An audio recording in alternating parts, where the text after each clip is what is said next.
दोस्तों, कैसे बने आप सभी। उम्मीद करते हैं आप सभी अच्छा होगा। मैं स्वागत है आपके हमारे यूट्यूब चैनल भोजपुर में। तो चलिए आज के ब्लॉग का बार रहुआ के दिखाओ तो नहीं, बाकी ये बताएं कि रहुआ लोग कैसे बने कमेंट में जरूर करें। कमेंट करने में कोई भी कंजूसी मत करम। हम बार बार ब्लॉग में जब जब हम बोली ना तब तक जब हम ब्लॉग डाला तब तक हम बात कि आप सभी के बोली ना कि कमेंट करे में कोई भी कंजूसी ना, बाकी आप रहुआ लोग कमेंट ना करें, लाइक करम, कमेंट करम, शेयर करम, सब्सक्राइब जरूर करम। तो चलिए तो दोस्तों एजा देखी हमने के घर में का होता, हमार बेटा देखा था टीवी। ऐसे कि इनका टीवी देखे के रहे और कहा था कि मम्मी जल्दी से खाना बना दो, भूख लगा है। तनी कि अच्छा ठीक बा, अभी तो खाना बनावे के तैयारी करतनी और आज दिखाओ तनी कि का बनाओ तनी अपना घर में।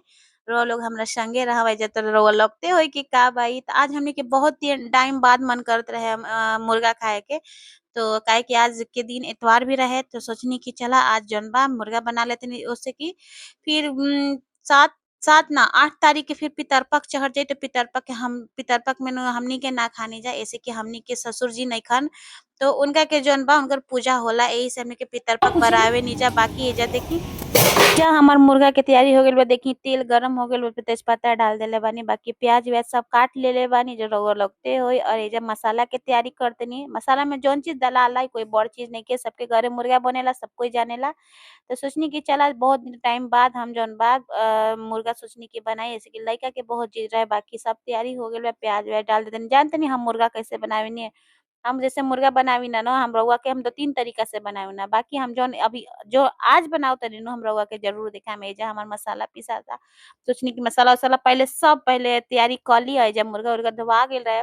काहे कि हमार दूल्हा जी जौन बारन नु पति देव जी उ ना खालन, उ का कहाला मीट मछली ना खालन। तो उ कहलन कि तहन लोग खातिर सुबह में लाके उ गइलन ऑफिस, उ अपन ला उ के चल गइलन ऑफिस। कहलन कि हम सुबह में लाके धर देतनी, ऐसे कि फिर ऐसे कि जानतनी हम मुर्गा ले आवे ना जानी।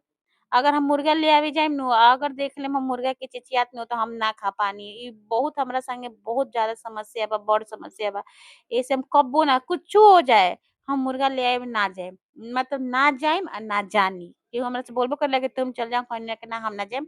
बाकी तोहन लोग के जब ले आए के बा ले अइहा लोग, हम बना देम, ठीक बा। तो एइजा देखिए जल मुर्गा डाल देले बानी, 2 गो लहसुन के कली हम डालतनी। ऐसे कि हम बनाओ तनी देसी स्टाइल में तनी मुर्गा, ऐसे कि हमरा बहुत मन करत रहे देखी।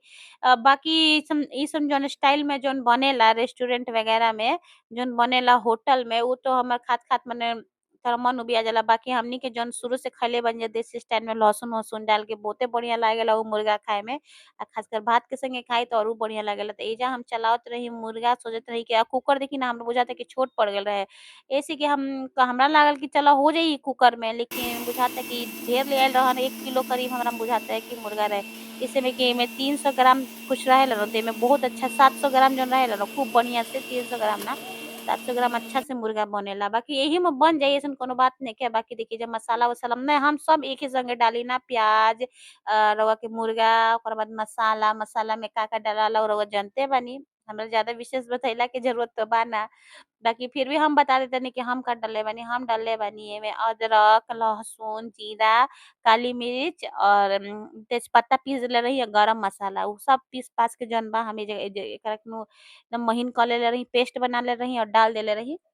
बाकी एकरा बाद हम का डालम रउआ के देखावत तनी। लाल मिर्चा डालम, अपन मतलब जितना तीता अंदाज से। ओकर बाद हल्दी डालम, ओकरा बाद तनी हल्का सा सब्जी मसाला डललिह, ज्यादा ना हल्का सा, तनी टेस्ट अच्छा आवेला। बाकी रउआ लोग आपन कमेंट में बताइम कि रउआ लोग मुर्गा कैसे बनाई ना। केहू लोग कमेंट ना करेला हमर ब्लॉग में और लाइको ना करेला जल्दी, पता ना काहे माने कि काहे। अब रउआ लोग बताई कि काहे ना रउआ लोग पहले लाइक करेनी जा। कमेंट तो छोड़ दी, लाइक तो करबे ना करेनी जा। तो हम रउआ लोग के इहे नु काम कि रउआ लोग हमर साथ नहीं देत, तब तो हम इहे कहम। तो रउआ लोग जरूर हमर वीडियो के लाइक करी, कमेंट दी जौन रउआ लोग के मन में चलता कि रउआ लोग कैसे का करनी जा। जौन हम माने ब्लॉग में जौन चीज़ हम पूछी ना ओ चीज़ की रउआ लोग जरूर जवाब दी। पता नहीं रउआ लोग जवाबे ना देनी, लेकिन देखी नहीं जा ई तो हमरा पता बा कि असमे हमर बिना देखले बिना हमर ना व्यू बनेला। ई तो रउआ लोग जानते बानी, लेकिन हम हाँ, साथ ही साथ कम से कम लाइक वाइक करते जाइए। जहाँ मीट मसाला डाल देले रही अब मैं डाल के न ढक देले बानी। ऐसे कि अभी कम आँच पे ढक देले बानी, ऐसे कि बढ़िया से पहले ई पकियन अंदर-अंदर। एइजे चावल चावल भी चढ़ा देले रही। दोनों संगे-संगे होता। दोनों संगे संगे हो जाए एक ही टाइम में। और जब प्याज तनी बचल रहे तो सोचनी कि चले तनी प्याज के सलाद में जैसे आदमी खा ली नु तो ठीक रहेला। बाकी रउआ लोग बताएंगे रउआ लोग के मुर्गा कैसन लागेला खाए में। हमरा सबसे अच्छा मीट मछली में मुर्गा एगो अंडा अच्छा लागेला। तीसरा नंबर पे मछली। हम बकरा ना खानी, मटन जेकरा के कहाला उ ना खानी। बाकी थोड़ा सा दूध बचल रहे सोचनी कि एकरा के तनी फ्रिज में धर दे तनी ढक के से कि तनी चाय वाय बन जाए। सब तो शामे में आदमी चाय पिएला।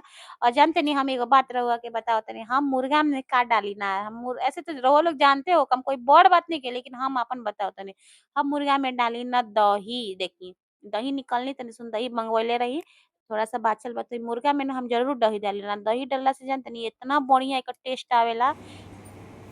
तो दोस्तों हमारे ये जो देखी चावल और मुर्गा बन के एकदम तैयार हो गई बा। अब खाए के बारी बा। तो चली पहले दिखाओ तनी रउआ लोग के गरम बा कि मुर्गा कैसन बनल बा। आई रउआ लोग के दिखाओ तनी। ऐसे के बता रही हूं कि दही डालने के बाद बहुत ही अच्छा ही लाजवाब यमी यमी बनेला। तो देखिए इधर रउआ के कलर बुझाते हो कि कैसन बनल बा।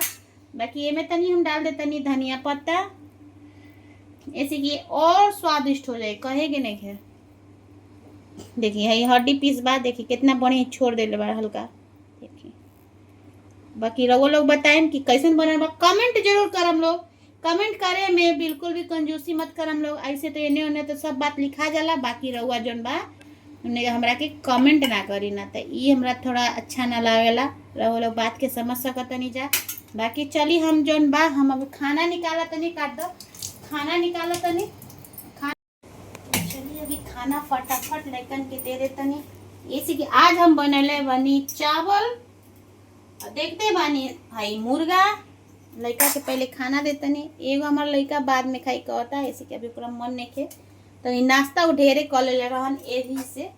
और बाकी एगो लड़का के हम दे दे तनी खाना और साथ में देम हम नींबू मिर्चाई प्याज एगो मिर्चा खइयन तो ठीक बा ना। तो रउआ लोग बताओ तनी कि हम खाना में ये धरी ना ये खानी हमनी के मुर्गा के साथ जब बनावे ना तो ये बनावे ना। ये जो साइड में दे दे तनी इनको रोके मुर्गा इसे कि इहो अपन बढ़िया से खा लिहन।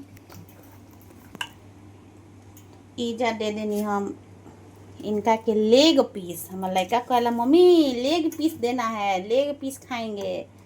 जब दे दे तनी ऐसे कि ठंडो हो जाए बढ़िया से और खाइयो लिहन। तो बाकी ये बताएं कि हमार मुर्गा और चावल रउआ के कैसन लागता कमेंट में जरूर बताएं। और तो चलिए ब्लॉग में जे कर्म समाप्त ऐसे कि अभी हमार खाना बन गया जाते नहीं बेटा के देवे। बाकी रउआ लोग आइम कबो पटना तो हमरा से जरूर मिलम। हम रउआ लोग के मुर्गा भात देसी स्टाइल में जरूर खियाए। तो चलिए अभी खाती इतना फिर मिलम दूसरा वीडियो में। नमस्कार।